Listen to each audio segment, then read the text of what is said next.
안녕하세요. 저는 한림의대 감염내과 이재갑입니다. 오늘 말씀드릴 거는 이제 코로나19 상황이 길어지고 있는데 지금 상황에서 이제 우리 정부 차원에서 또는 이제 방역 당국 차원에서 어떻게 준비하는 게 좋을 건지에 대한 말씀을 드리려고 합니다. 아마 이전 시간에 김우주 교수님께서 그 코로나에 있어서의 우리나라의 방역에 대한 부분들 또한 현 상황에 대한 부분들 많이 얘기해 주실까 생각이 들고요. 오늘 얘기를 통해서 일단 정부 차원에서 준비될 부분들에 대해서 이미 준비하고 있는 내용들도 있고요. 일부는 제가 이제 의견을 내는 부분들이 있어서 그런 부분들 가려서 들으시면 될 것 같습니다. 사실 우리는 이제 바이러스가 살아간다라는 제가 책도 내기는 했는데 어차피 코로나19 상황이 길어지고 있기 때문에 바이러스와 이제 공생할 수밖에 없는 그런 상황이고요. 우리의 삶의 현장에서 얼마나 우리가 바이러스부터 안전하게 살지에 대해서 고민이 필요한 시기라고 생각이 됩니다.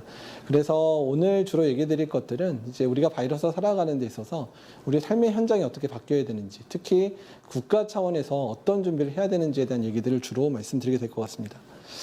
주요 감염병들 여러 군데서 얘기 들으셨겠지만 1918년도에 스페인 독감 상황 기억하실 건데 이때 이제 감염된 사람이 전 세계 인구의 한 3분의 1이 감염됐다 그러고 한 5천만 명이 사망했다고 합니다. 사실 그 당시에 이제 인플루엔자에 대한 백신도 없었고 치료제도 없었었기 때문에 그 당시의 유행 상황이 지금의 코로나19 유행 상황과 많이 비견이 되기도 하고요.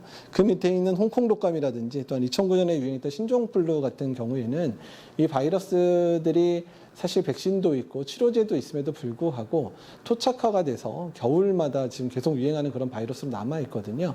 그러니까 코로나19도 어쩌면 지금 우리 가운데서 팬데믹 형태로 전 세계적인 유행을 보이고 있는데 이게 백신이 나오거나 치료제가 나온다고 해도 그냥 사라지는 바이러스가 아니라 어차피 우리와 함께하는 그런 바이러스로 남아있을 가능성이 높다는 얘기입니다. 그래서 아마도 백신이 나오면 일단 유행 자체는 좀 줄어들긴 하겠지만 겨울마다 유행하는 그런 바이러스로 우리 가운데 남아있을 가능성이 높아 보입니다. 스페인 독감의 교훈 말씀드리는 부분인데 여기서 보시는 것처럼 1차 유행 때 사실 가볍게 유행했습니다. 사망률 그래프니까 사실 이 정도의 사망이 생겨서 사실 처음에 유행 자체가 좀 작다 보니까 사람들이 이 정도면 버틸만 하겠지 생각했던 것 같은데 보시면 알겠지만 가을에서 겨울로 이어질 때 2차 유행 때 훨씬 더 많은 사망자가 발생을 했거든요. 그러니까 지금 상황이 딱 2차 유행, 우리나라가 2차 유행을 맞은 상황인데 어쩌면 우리는 그래도 좀 긴장하면서 잘 버티고 있는지 모르겠지만 미국도 그렇고 유럽도 그렇고 2차 유행이 시작됐지만 1차 유행만큼 기민하게 움직이지 못하고 있는 상황들이 계속 이어지고 있거든요. 그러다 보니까 오히려 2차 유행 때 피해가 더 많아질 수도 있어서 전 세계적인 상황이 어떻게 될지는 앞으로 몇 달간은 좀 지켜봐야 될 것 같습니다. 그럼 우리나라 코로나 상황은 어디쯤 와 있을까에 대한 부분 말씀드리는데요. 그러니까 전 세계적인 지금 이제 확진자가 3,100만 명을 넘어섰고 사망자가 이미 100만 명을 이제 거의 육박하는 그런 상황들이 돼 있습니다. 또한 게다가 이제 보시면 계속 신규 확진자는 계속 늘어나고 있는 상황들이어서 앞으로 코로나의 상황이 아직까지는 계속 악화되고 있다. 전 세계적으로 계속 확산되고 있다고 보시면 될 것 같습니다. 그리고 또 최근에 가장 환자가 많이 발생하는 국가들을 보게 되면 여기 이제 주황색이 이제 미국인데 지금 거의 3, 4만 명 환자 계속 발생하고 있고 인도 같은 경우는 하루에 많을 때 10만 명까지 환자가 발생을 하고 있습니다. 게다가 여기 이제 분홍 색깔 그래프는 브라질인데요. 지금 미국 세계 가장 큰 초강대국인 미국이 계속해서 확진자가 늘어나고 있는 상황들이 뿐만 아니라 우리가 브릭스에 해당되는 국가 중에 중국 빼놓고는 다 유행 상황이 지금 상황이 별로 좋지 않아서 전 세계적인 경제 상황 자체도 상당히 오랜 기간 그다지 좋지 않은 상황이 이어지지 않을까 이렇게 예상되는 그래프입니다. 그럼 우리나라 어떠냐? 우리나라 지금 이제 9월 23일 자료긴 한데 23,000명 넘었고 사망자가 388명이었습니다. 어떻든 간에 지금 이게 방영이 될 때 상황에서는 훨씬 더 많은 사망자 발생하고 확진자 늘겠지만 지금 여기서 사망률에 대한 이제 그 그래프를 보시게 되면 80대 이상의 사망률이 21%나 되고요. 70세가 6.63%, 60대가 1.17%여서 우리나라 전체 사망률이 한 1.6% 되는데 어떻든 노령자에서의 이제 사망률이 높기 때문에 우리가 이제 이런 상황들을 잘 고려해서 고민해야 될 것들은 얼마나 어르신들을 잘 보호할 건가에 대한 부분들도 고민이 필요하다는 얘기입니다. 그러면 이제 이제 7월, 8월 넘어서부터 각 국가가 2차 유행을 겪고 있는데 그래도 우리는 1차 유행에 비해서 2차 유행이 조금 더 작게 조금 길게 유행하는 그런 패턴들을 보이고 있는데 보시면 스페인은 1차 유행만큼 2차 유행 더 심각한 상황 보여지고 있고 이스라엘도 1차 유행 정말 선방했었는데 2차 유행이 훨씬 더 심각한 상황 보이고 있고요. 프랑스도 마찬가지로 지금 2차 유행이 더 큰 유행들을 보이고 있거든요. 그러니까 여러 가지 해석들이 다양합니다. 그러니까 1차 유행 때 이제 어쩔 수 없이 뭐 락다운도 하고 이렇게 잘 막긴 막았는데 2차 유행이 시작됐을 때 막상 락다운을 하자고 하자니 이미 경제적인 그런 성장률이나 그런 실업률이나 이런 것들이 문제가 되니까 지금 그런 부분들이 상당히 좀 어려운 측면이어서 방역의 측면을 크게 동원하지 못하고 있는 측면들이 있는데 그나마 우리나라는 경제적으로도 선방을 하고 있고 방역도 선방을 하고 있어서 아직까지는 버틸 여력이 있어서 지금 이렇게 2차 유행도 잘 막아내고 있는 측면들이 보이고 있거든요. 아마 1차 유행 끝나고 나서 한국에 대한 좋은 평가들은 아마 2차 유행이 어느 정도 잠잠해지고 나서도 다른 국가에 비해서 훨씬 평가가 좋을 수도 있을 것 같습니다. 이제 앞으로 이제 유행 상황 보시면 알겠지만 우리나라도 조금 방심했더니 2차 유행 시작됐잖아요. 그러니까 앞으로 유행 자체도 이제 1차 유행 했는데 좀 방심하면 또 2차 유행, 또 앞으로 또 우리가 방심하는 상황이 벌어진다든지 뭐 추석과 같은 그런 연휴를 통해서 우리가 이제 사회적 거리두기가 느슨해지는 이런 상황이 발생하면 3차 유행, 4차 유행도 언제든 가능하다는 거고요. 겨울철에 큰 유행에 대한 걱정들 많이 하셨는데 일단은 뭐 지금은 2차 유행, 3차 유행 계절과 무관하게 언제든 올 수 있는데 겨울철에 저희가 가장 걱정하는 거는 인플루엔자의 유행과 함께 코로나19가 같이 유행하게 되면 그 피해가 아주 막대할 거다 이렇게 생각을 하고 있는 거고 마지막 그래프가 가장 긍정적인 그래프이긴 한데 어떻든 백신이 나오게 되면 점차 유행 자체는 적어질 거다. 하지만 우리가 아까 신종플루라든지 홍콩 독감처럼 이 바이러스들이 이제 우리 가운데 토착화되면서 겨울마다 유행했던 것처럼 코로나19도 아마 2, 3년 지나거나 또 3, 4년 지나면 앞으로 겨울마다 유행하는 그런 바이러스로 토착화될 가능성이 높겠다는 생각이 듭니다. 그러면 지역사회 예방을 위한 전략과 관련되어 있는 부분인데요. 뭐 K방역과 관련된 얘기니까 앞 시간에 많이 들으셨을 겁니다. 어쨌든 우리나라가 가장 잘했던 부분들은 이런 거대한 유행 상황 어느 국가도 예측하지 못했고 어느 국가도 대비할 수 있는 상황은 아니었습니다. 어쨌든 상황이 됐을 때 우리가 뭐 드라이브스루라든지 생활치료센터 같은 한국적인 독특한 그런 이제 시스템들을 만들어서 우리가 1차 유행을 잘 겪어냈었던 부분들이 있었거든요. 아마 2차 유행은 이제 이런 시스템에 뿐만 아니라 우리가 1차 유행을 겪었던 노하우가 있어서 2차 유행도 어느 정도 좀 선방하고 있다고 보는데요. 어쨌든 우리가 가진 부분들, 어쨌든 능동적으로 어떤 위기 상황에 대해서 잘 이겨내려고 노력하는 그런 모습들이 한국의 장점이 아닌가 생각이 듭니다. 그래서 3T와 관련된 얘기들 뭐 잘 들으셨을 겁니다. 테스트, 트레이스, 트리트와 관련돼 있는 부분에 있어서 한국이 정말 잘했다. 특히 이제 아직까지 백신이라든지 치료제가 없는 상황에서는 비약물적 예방과 확산 방지가 중요한데 우리나라는 이런 이제 조기 진단 효과들 또 조기에 격리를 해서 확진자들이 지역사회에 있지 않도록 했던 부분들이라든지 또한 역학조사를 통해서 접촉자들을 끝까지 추적했었던 이런 과정들로 인해서 지금의 상황들을 만들어 왔다는 것들을 모두 기억하실 겁니다. 우리가 버틸 수 있었던 이유 중에 하나가 의료체계 우수성에 대한 부분들, 뭐 헌신된 의료진뿐만 아니라 거기다가 이제 우리의 이제 의료보험 때문에 의료 접근성, 특히 코로나 환자에 대해서는 진단부터 치료까지 다 정부에서 무료로 지금 치료를 해주고 있잖아요. 그런 부분들 상당히 도움이 됐고, 또한 이제 병실 또 중환자실과 관련된 부분들 우리나라가 워낙에 넉넉한 그런 상황이었기 때문에 그런 위기 상황에서도 이런 중환자실과 병상수를 잘 확보할 수 있었다는 부분들이고요. 일단 기술적 가치는 뭐 말씀드린 대로 진단키트라든지 뭐 드라이브 스루라든지 이런 부분 중요했다는 걸 말씀드리고 또한 저희 더 중요한 거는 이제 민주정부의 거버넌스. 질병관리 청이 됐죠. 그런 투명한 리더십이라든지 또한 여러 맡은 역할, 방역의 역할을 맡아 있는 정부 부처들의 그런 조율된 모습들, 또한 민간 전문가와 또한 이제 중앙정부가 협력했다는 부분도 중요하고요. 근데 가장 중요한 건 뭐냐면 락다운을 하지 않았음에도 불구하고 우리나라가 사회적 거리두기, 특히 국민들의 자발적 참여를 통한 사회적 거리두기를 통해서 지금의 상황을 만들었다는 것 자체가 어쩌면 우리나라의 가장 자랑스러운 부분이 아닐까 생각을 하고 있습니다. 그럼 이제 우리나라 방역에 대한 평가들을 좀 보여드리면 이게 3월 말의 평가인데 1차 유행을 대부분의 국가들이 겪었을 때 우리나라가 첫 번째 이 보라색 그래프인데 우리나라의 확진자가 10명, 100명, 1000명 도달했을 때 우리의 방역의 수준을 얼마나 빨리 올렸느냐인데 다른 국가에 비해서 훨씬 더 빨리 우리들의 방역을 선제적으로 하면서 락다운까지 올라가는 이런 강력한 억제를 하지 않더라도 국민의 자발적 동참과 선제적인 조치를 통해서 우리가 잘 막아냈다는 게 3월 말의 평가였고요. 또한 5월 달에 이제 유엔에서 SDG 레포트라 그래서 지속 가능한 그런 발전과 관련된 레포트를 매년 내는데 올해 이제 코로나19에 대한 특집 내용들이 같이 들어갔습니다. 근데 보시면 알겠지만 경제도 얼마나 잘 지키고 방역도 잘했는지에 대한 이 두 가지를 이제 균형적으로 잘하는 국가, 그러니까 지속 가능하게 코로나19를 대응하고 있는 국가들에 대한 부분에 있어서 우리나라가 다른 국가에 비해 압도적으로 1등을 했었던 모습들이 5월 말에 나왔거든요. 어쩌면 이제 2차 유행이 끝난 뭐 8월, 9월에 대한 평가를 뭐 10월, 11월에 하게 된다면 어쩌면 이 레포트의 지금 5월까지 레포트와 버금가는 결과들이 우리가 2차 유행, 앞으로 또 있을 추석 이후에 있을 여러 가지 상황들을 잘 통제한다면 이 상황들을 계속 이어갈 수 있지 않을까 생각을 하고 있습니다.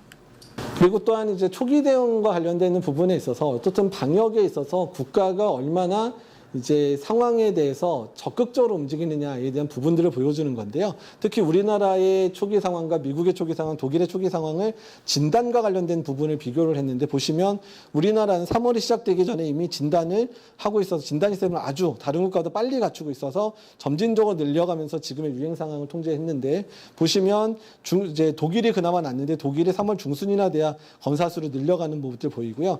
미국은 우리나라보다 거의 3, 4주 늦은 상황, 거의 한 달이 늦은 상황에서 진단검사가 제대로 세팅이 됐거든요.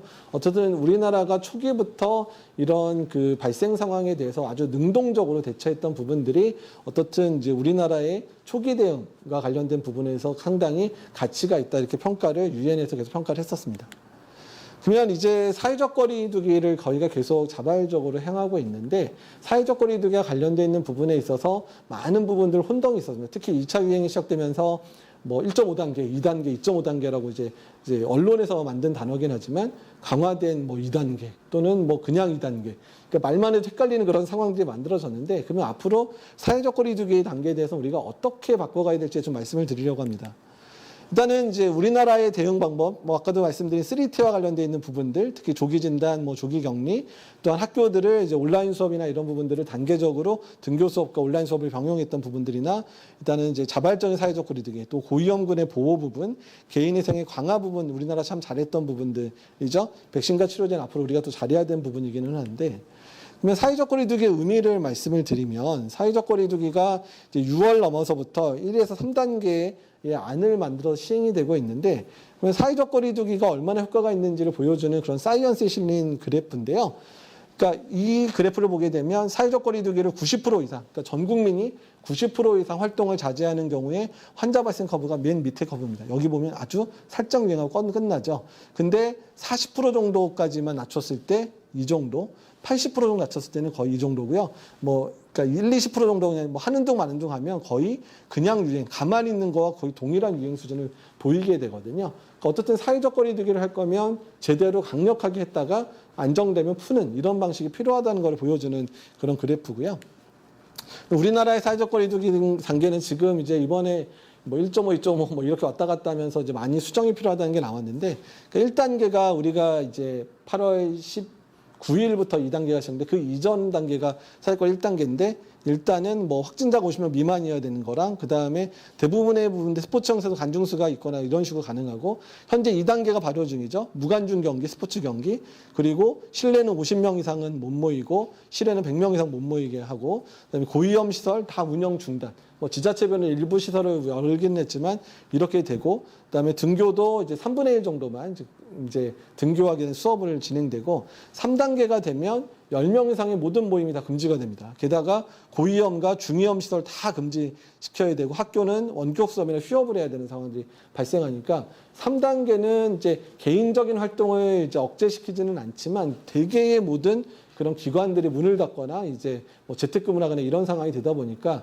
이제 외국의 락다운 수준까지는 아닙니다. 3단계를 하더라도 락다운 수준은 아니지만 아주 강력한 상황인데 우리가 3단계에 대해서 준비가 됐느냐에 대한 부분에 있어서는 많은 분들이 3단계 가면 정말 경제도 힘들어질 거고 준비도 안 돼 있어라는 얘기 때문에 이번 2차 유행이 막 치솟고 올라올 때 한 단계 못 올렸었거든요. 그러니까 전문가들이 올리자고 했을 때. 그래서 이제는 이제 앞으로 어떻게 가야 되냐고 사회적 거리두기를 얘기를 하고 있냐면 일단은 지속 가능한 형태로 만들어야 된다. 그리고 이런 2단계만으로 상당히 부담스러워하는 상황인데 2단계 내에서도 일부 고위험 시설이나 이런 부분에 대해서는 조정이 필요하다는 얘기들이 상당히 많이 나오고 있습니다.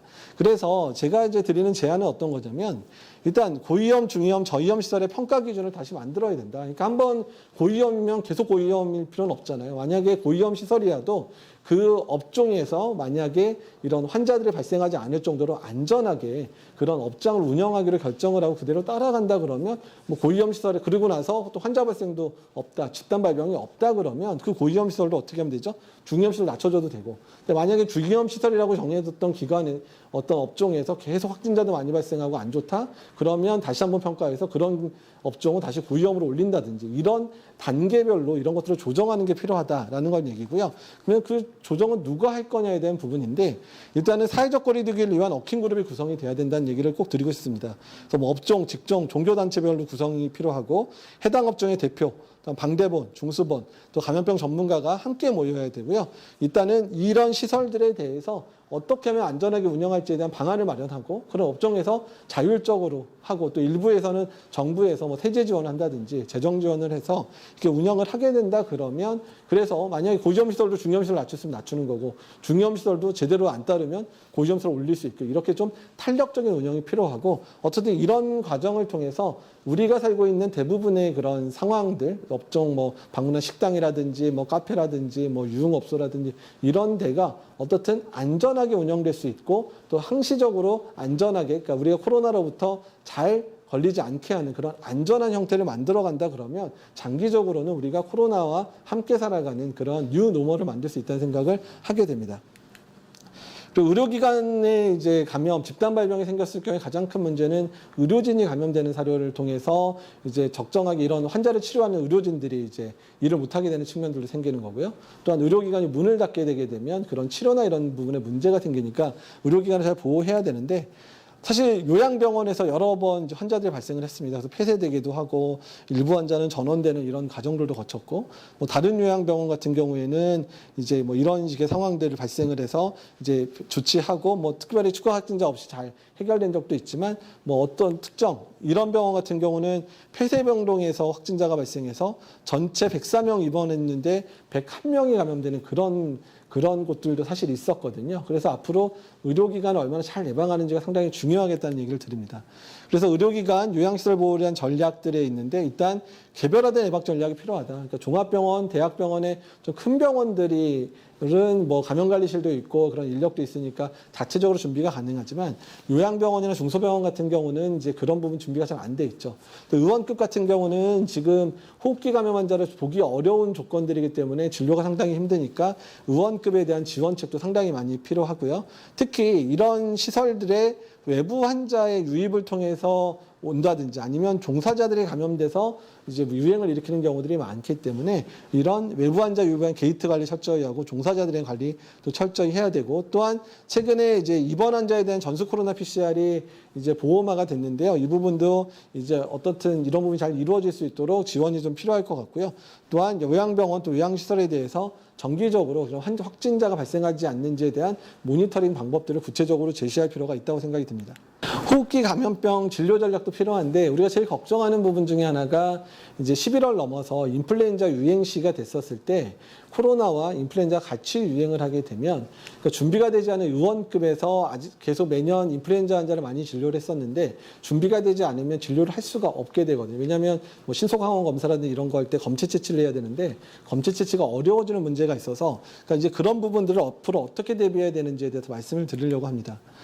특히 이제 호흡기 전담 클리닉 또는 선별진료소 이 두 체제를 가지고 우리가 겨울을 나야 되는데 호흡기 전담 클리닉 같은 경우에 이제 2020년 올해 500개, 내년에 500개를 설치해서 1000개를 만들겠다고 정부가 얘기를 했고 다만 지원책이 의료기관 한 개당 1억 원의 리모델링 비용만 지급을 하고 운영과 관련되어 있는 부분에 있어서 지원책이 거의 없습니다. 그러니까 일부 뭐 수당을 지급한다는 얘기가 있는데 이제 이런 형태로 이제 만들라 그러면 의원급에서 이걸 받을 수가 없거든요. 왜냐하면 만약에 이제 의심되는 환자가 많이 오는 경우는 뭐 그 수가를 받아서 해결할 수 있겠지만 만약에 우리가 너무 방역을 잘해서 뭐 코로나 환자도 적게 오고 인플루엔자도 적게 나타난다 그러면 근데 이거는 계속 운영을 해야 되는데 그게 만약에 적자가 되는 상황이라 그러면 이거 운영이 안 되거든요. 그러니까 이 부분에 있어서 어떻든 의원들이 이 부분들을 잘 이제 할 수 있는 그런 지원책들이 간이 필요하고요.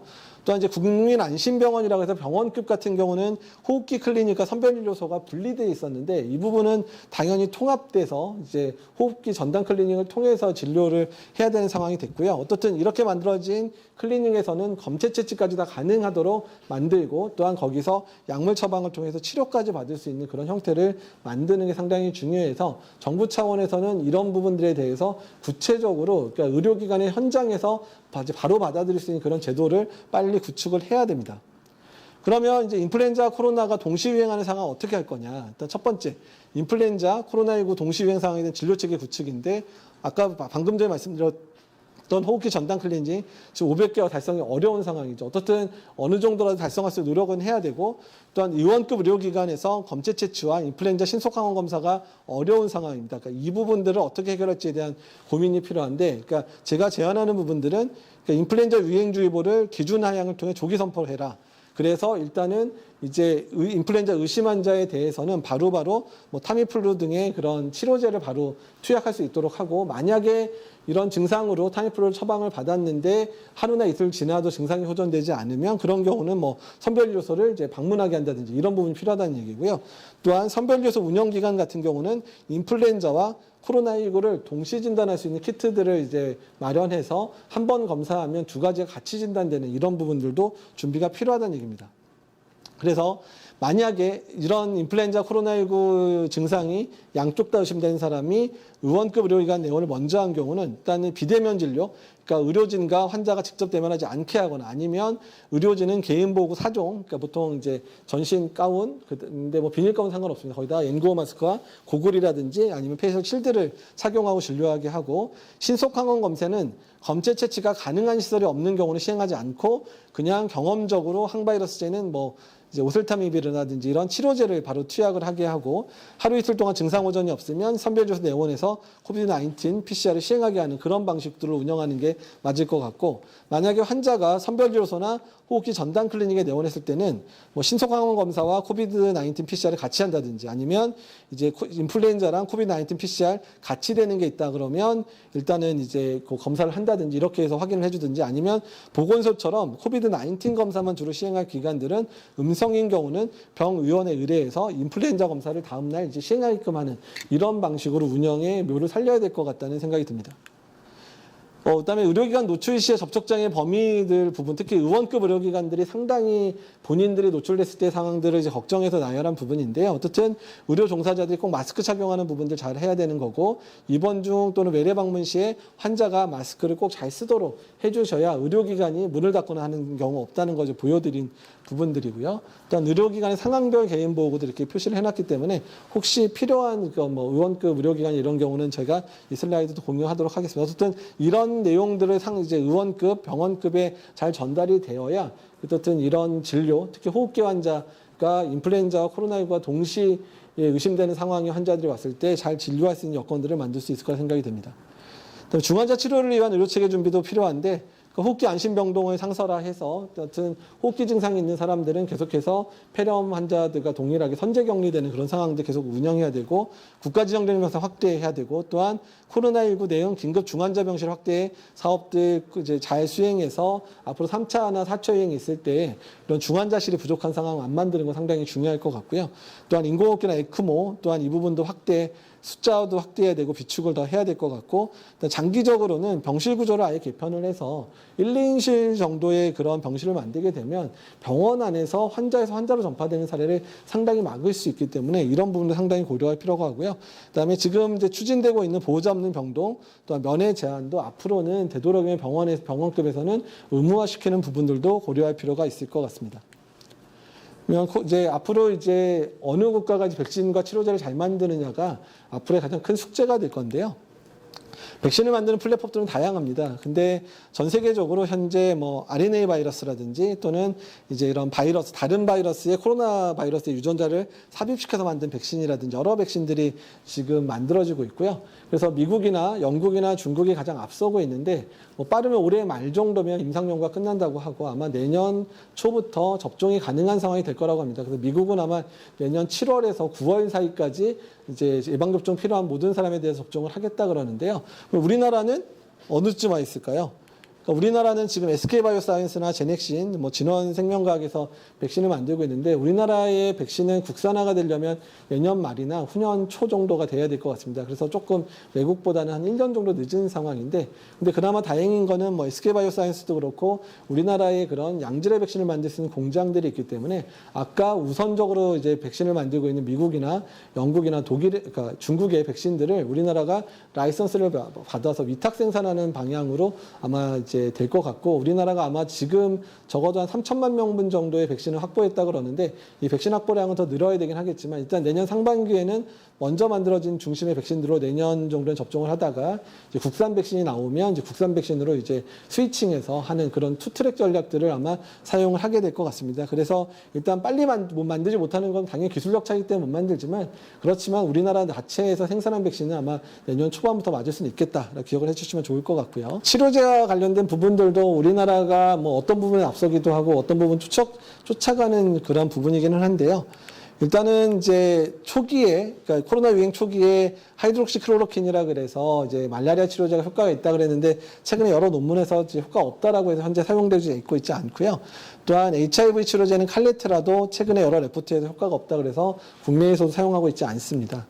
렘데시비르가 그나마 효과가 있다 그래서 현재 이제 국내에서는 이제 모든 그러니까 폐렴이 있고 산소 공급이 필요한 환자에서는 정부에서 무상 공급을 해서 현재 치료제 쓰고 있는데 효과와 관련돼 있어서는 조금 더 기다려봐야 될 것 같기는 합니다. 우리나라도 우리나라 자체 개발 또는 우리나라 내에서 라이선스를 받은 그런 약물들에 대해서 지금 이상 연구들이 진행되고 있는데 이 연구들은 현재 진행되고 있으니까 결과를 봐야 될 것 같고요.